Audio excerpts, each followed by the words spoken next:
Joanne, and today is a pre-departure orientation and kasama ko si Miss Erica. Miss Erica, kayo naman tayo sa So, ayan. Balimitan ko na akong katanungan sa iyo, Miss Erica. So, the first question is, why Canada? Why Canada? Yes. So, why Canada? Because actually, maraming opportunities sa Canada. Actually, short story lang, dapat mag-US ako. Okay. So, considering sabi ko, parang gusto ko yung opportunity ng Canada, considering maraming benefits, considering PR, and this and that. So, yun yung nakuha ko bakit Canada.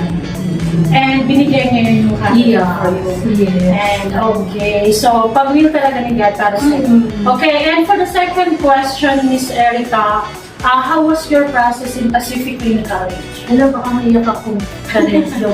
Pacific Link College, grabe. Grabe ang pinagdaanan ko dito.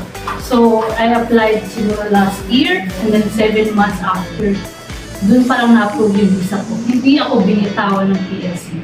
Grabe, promise. Naiyak ko rin yung first zone sa anyways. Yun, kaya napili ko talaga ang PLC kasi hindi ka nila talaga papabaya.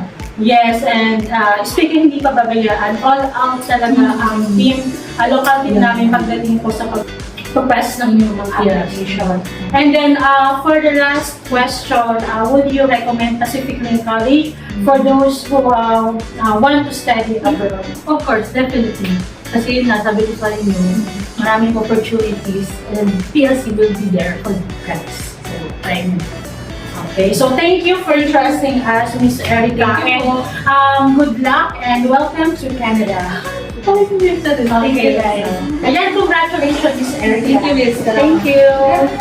Thank you, Pacific Link College. See you, Canada! Hi guys, I'm Erica May Mirabueno and I'm from the Philippines, and I want to say thank you for PLC Pacific Link College for helping me throughout all this journey of mine. Thank you!